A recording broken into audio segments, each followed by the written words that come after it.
like a big Italian family, big Spanish family. Yeah. And her grandmother was kind of the glue that held that all together. Richard Gere used to be Hollywood's silver-haired heartbreaker, the man who turned Pretty Woman into a fairy tale that melted hearts everywhere. He carried himself with that rare mix of smooth charm, quiet confidence, and mystery that made every scene unforgettable. But now, at 76, that flawless image has cracked wide open. Gere finally dropped a truth bomb he'd kept buried for decades, the names of 5 actresses he secretly loved. They weren't just co-stars, they were what he called American angels, the kind of stunning, untouchable women no one dared to approach, except him. And when you find out who they are, your jaw's gonna drop. But before we dive into the list, hit that subscribe button. It only takes a second, and it helps more than you think. All right, let's move on to the first name that flipped Gere's world upside down. Julia Roberts, the woman who made him lose control. Julia wasn't first on the list because she was the biggest star. She was first because she was the only woman who made Richard completely forget he was acting. Their chemistry in Pretty Woman didn't come from a director's orders or clever writing. It came from her. Julia Roberts had this effortless way of breaking through his calm, polished shell. And Gere even admitted more than once that being around her felt dangerous in a way acting never should. That kind of connection? It's rare. And everyone on set felt it. The moment that sealed it for Gere happened way before the cameras even started rolling. They were sitting at a small restaurant table, rehearsing a quiet scene, when Julia suddenly reached under the table and traced her fingertip across his palm. Slow, soft, intentional. It wasn't scripted. It was her way of building emotional tension, but it hit Gere like a jolt, straight to the chest. He later confessed, "She did this tiny thing with her fingers, and suddenly it wasn't a scene anymore. It was us." That's when it hit him.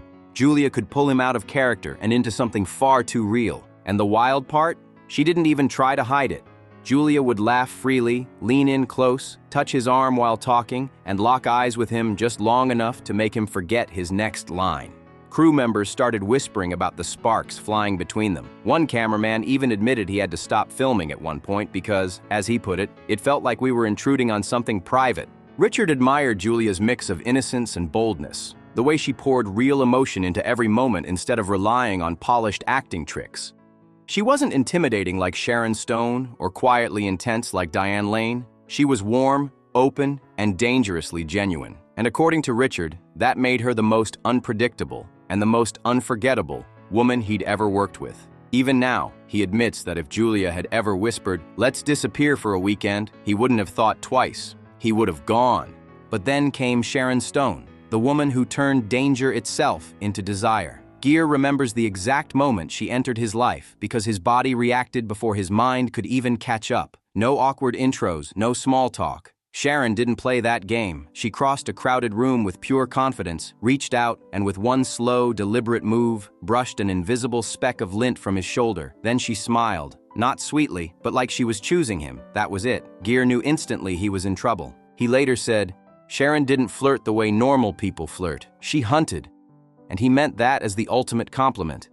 There was something magnetic about her, not just the heat, but the way she worked. One minute she'd be laughing with the crew, and the next she'd snap into a scene with razor-sharp focus that left everyone holding their breath. Richard once described it perfectly. She could improvise a single line that cut right into the soul of the moment. He had to stay sharp around her because if he blinked, she'd steal the entire scene. He respected her for that, for being fearless, for bending the rules and making the moment hers. Sharon didn't wait for direction. She became the direction. She'd step closer than the script called for, change a line on the fly, or alter the pacing if she felt the truth was buried deeper, and Richard absolutely loved that boldness. Then came the moment he'd never forget. During a rehearsal, in the middle of a tense scene, Sharon suddenly grabbed his wrist mid-sentence and whispered, "Don't act, react." It wasn't scripted. It wasn't planned. It was real. That one unscripted moment hit him like lightning. Gere later said that line taught him more about being truly present than any acting class ever could. Sharon Stone wasn't just another co-star. She was a full-blown shock to his system, both professionally and personally. That mix of danger, brilliance, and confidence made her absolutely unforgettable. After Sharon Stone, Richard Gere thought nothing could shake him again, until Diane Lane came along. Unlike Sharon's sharp intensity or Julia's playful warmth, Diane carried this quiet, burning depth that hit him straight in the chest. She wasn't loud, she wasn't flashy, but the moment she looked at you, it felt like she could read everything you were trying to hide. Gere once said that being around Diane was like standing too close to a fire that looks calm, but you know it could burn you alive. They first met while filming Unfaithful, a movie already heavy with passion and guilt, and the irony wasn't lost on anyone. Their scenes together didn't just feel real. They were real in the sense that neither of them had to fake that chemistry. Every touch, every glance, every pause between words felt like a secret only they understood. Crew members said you could literally feel the tension in the room when they were filming. It was that thick.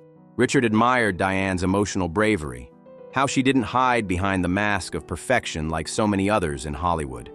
If a scene called for vulnerability, she didn't hold back. She dove in, heart first. Gere once admitted that sometimes, between takes, he'd find himself still caught in the emotional pull of her performance. He said, "When Diane cried, you didn't just watch her cry, you felt it too. She made truth look effortless." There was a moment during the filming of Unfaithful that stuck with him forever. Between takes, the set had gone quiet. Diane, still in character, looked at him and said softly, "Do you ever get lost in it? The pretending?" That question hit him harder than any line in the script. He couldn't answer, not right away, because for the first time he realized he did get lost, especially when she was the one across from him. Gere later shared that Diane Lane represented something different for him, a reflection of the kind of emotional honesty he'd always chased but rarely found. She had no pretense, no hidden agenda. She was just real, and that scared him, because it made him question where the acting stopped and where the truth began. Unlike the sparks with Julia or the thrill with Sharon, what he had with Diane felt dangerously human. She reminded him that even a seasoned actor like him could still be caught off guard by something as simple as sincerity. "She didn't just play her role," he once said, "she made me face mine." And that's why, even decades later, whenever Richard Gere talks about the women who changed his life, Diane Lane's name always carries a different kind of weight. Not fiery or scandalous, but soulful and haunting, like a memory that never really lets go. Diane Lane, the quiet flame Richard Gere almost crossed the line for. When two actors like Richard and Diane share a scene so charged, so real, that even the director wonders, are they still acting? You know something powerful is happening. That question has followed them for years, and Richard has never tried to hide why. Diane didn't spark the kind of explosive desire that Sharon Stone did. She was something entirely different. She didn't push him, she pulled him in. Her energy wasn't loud or demanding. It was soft, steady, and dangerously intimate. Diane had this rare ability to listen so deeply that every word Richard said seemed to sink right into her soul. He later admitted she could shift the whole emotional atmosphere of a scene with nothing more than a breath. She didn't need tricks or rehearsed gestures. She just felt everything, and that made her unpredictable in the most beautiful way. The moment that changed everything came during the filming of Unfaithful. It was supposed to be a basic rehearsal, just a few lines of quiet guilt. But Diane transformed it into something unforgettable. Instead of sticking to the script, she slowed down, stepped closer, gently pressed her forehead against Richard's and whispered, "Don't answer yet. Let it hurt first." That line wasn't in the script, it was pure Diane. And Richard froze because no one had ever used silence like that with him before. That was her magic. She didn't perform from technique, she performed from pain, from truth, from something real. Richard later said, "Diane makes you act with your truth, not your talent." And for a veteran like him, that was both intoxicating and terrifying. During scenes, she'd hold eye contact just a second too long, sync her breathing with his, or subtly change her tone to mirror his emotions. Those small, surgical choices made him feel understood, not just as an actor, but as a man. Then came one unforgettable take. Diane's voice cracked unexpectedly, raw and real. The director almost yelled, "Cut!" but Richard instinctively reached out and took her hand. She didn't pull away. Instead, she let that vulnerability hang in the air. For a few seconds, they weren't acting. They were just there. Two people caught in something painfully real. That moment stayed with Richard, because that's the connection he'd been chasing his entire career. Not scripted passion or on-camera chemistry, but the feeling of being truly seen. And that's why, to this day, Diane Lane holds a place in his heart and mind that even he struggles to explain. Quiet, haunting, and unforgettable. Michelle Pfeiffer, the woman who disarmed him without even laying a finger. Richard Gere never expected Michelle to hit him like that. Not with touch, not with flirtation, but with pure, piercing presence. Her power wasn't loud or dramatic. It came from mystery, from control, from the way she could strip a person down to their core just by looking at them. That's what landed her fourth on his list. The quiet storm he never saw coming. The first time she truly got under his skin was during a casting meeting in the late 80s.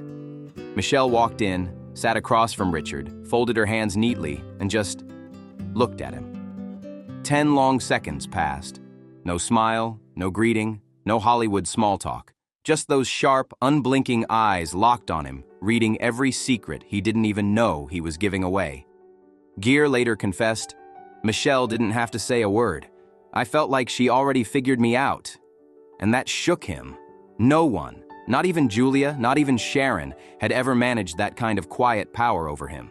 Her working style only deepened his fascination. Michelle was meticulous, scary, precise. She didn't rehearse to memorize lines. She rehearsed to cut away the lies. She stripped down her performance like an artist carving marble, removing every false move until only truth remained.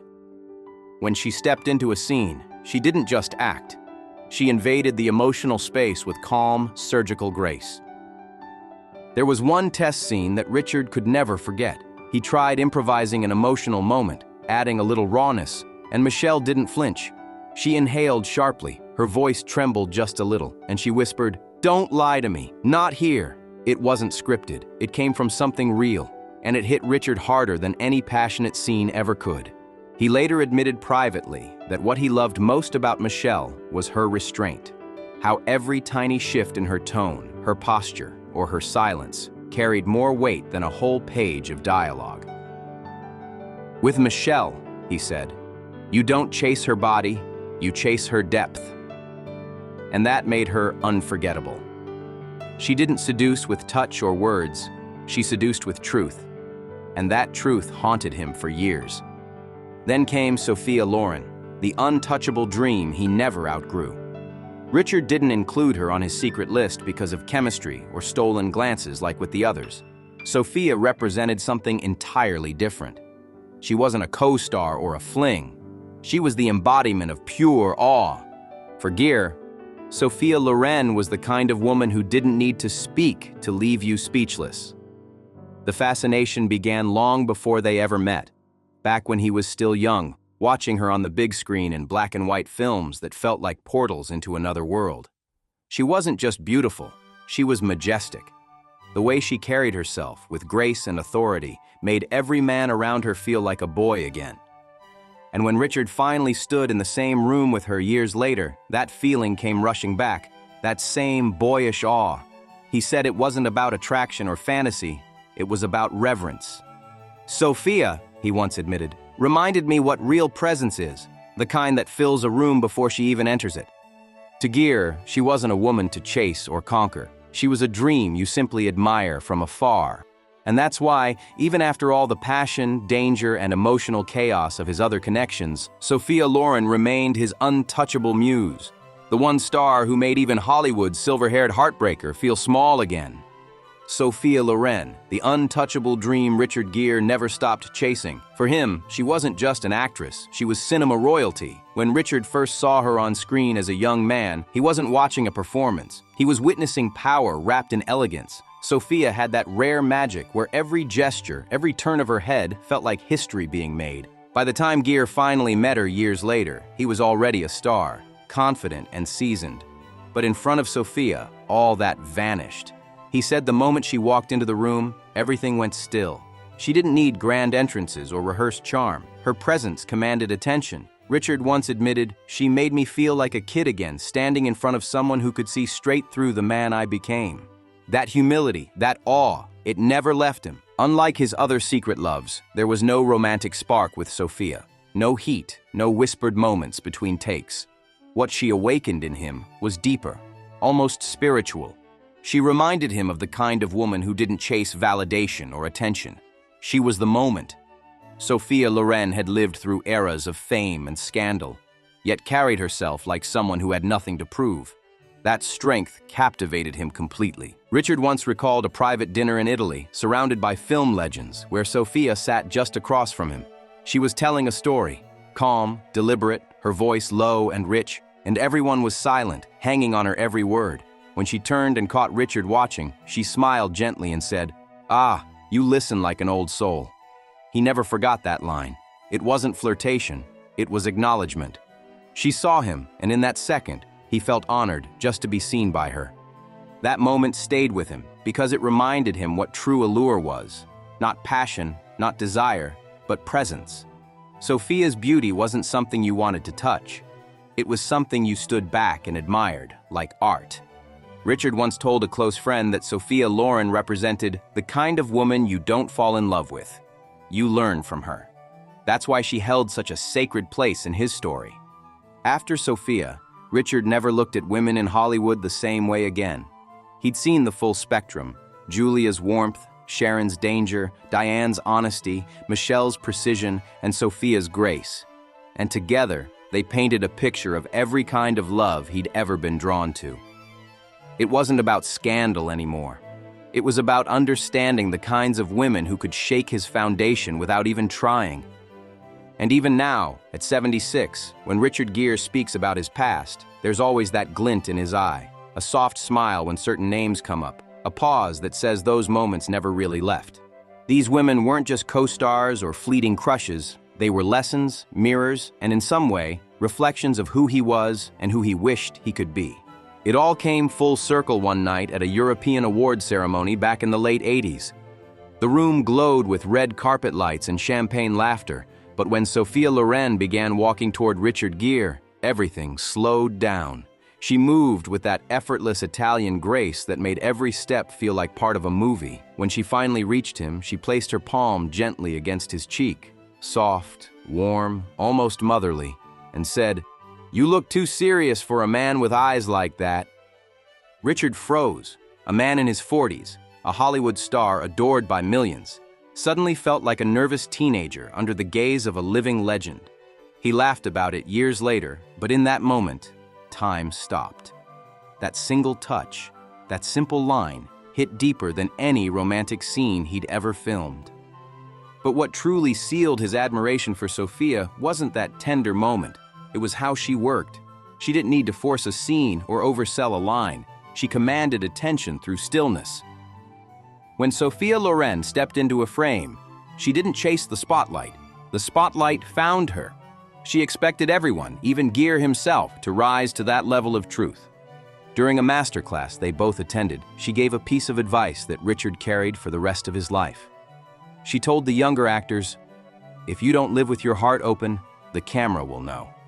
That line hit him hard. Gere later said it completely changed how he approached vulnerability on screen. From then on, he stopped acting feelings and started living them. Sophia's presence, he said, felt like gravity. She didn't pull him down, she pulled him up.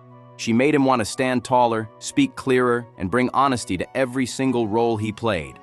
Gere once admitted privately, "I never desired Sophia the way I desired others. I desired to be worthy of her." And that, more than attraction, more than chemistry, is why Sophia Loren became the dream he never escaped. So now that Richard Gere has finally confessed the truth about the 5 actresses who captured his heart, Julia Roberts, Sharon Stone, Diane Lane, Michelle Pfeiffer, and Sophia Loren, which name shocked you the most? Do you think any of those feelings might have been mutual, or were these just moments of emotional truth that blurred the line between acting and reality? Drop your thoughts in the comments. We really want to know what you think. Don't forget to like, subscribe, and hit that notification bell so you never miss our next deep dive into Hollywood's biggest secrets. See you in the next video.